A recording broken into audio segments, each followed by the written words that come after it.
Hello guys, welcome back to చోటు యాక్ and బోన్సా world. So guys, ఈరోజు వీడియోలో మనం వచ్చేసి ఏరియల్ రూట్స్ ఎలాగా థిక్గా చేయొచ్చు, అంటే ఇలా ఉన్న ఏరియల్ రూట్స్ని ఇలాగ ఎలా మారాలి అనే ఒక ట్రిక్ అయితే మీకు చూపిస్తా.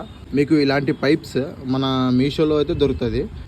మనం స్ట్రాస్ కూడా యూస్ చేయొచ్చు, బట్ మనకి స్ట్రాస్లో అంత థిక్ రిజల్ట్స్ అనేది రావు.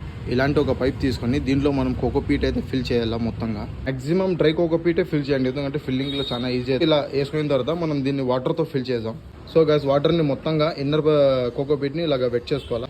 ఇలా సాయిల్లో 1 ఇంచ్ వరకు డెప్త్లో పెట్టేయండి. సో గైస్, ఇలా అయితే పెట్టేసుకున్న తర్వాత మనకి ఇక్కడ చిన్న స్ట్రా ఉంది కాబట్టి ఈ వరకు డెవలప్ అవుతుంది. ఈ నుంచి మనకి థిక్నెస్ అనేది ప్రొడ్యూస్ అవుతుంది. సో వీడియో మీకు ఇన్ఫర్మేటివ్ అనిపించిందని అనుకుంటున్నా. సో మన వీడియో నచ్చినట్లయితే మీరు లైక్ చేయండి అండ్ మన ఛానల్ని సబ్స్క్రైబ్ చేసుకోండి అండ్ మన ఇన్స్టాగ్రామ్ పేజ్ని ఫాలో అవ్వండి. అలాగే మన ఇన్స్టాగ్రామ్ బయోలో మన వాట్సాప్ గ్రూప్ ఉంటుంది, వెళ్ళి జాయిన్ అవ్వండి. ఓకే, నెక్స్ట్ వీడియోలో మళ్ళీ కలుద్దాం. అల్టిల్ దెన్ హ్యాపీ గార్డెనింగ్, బాయ్.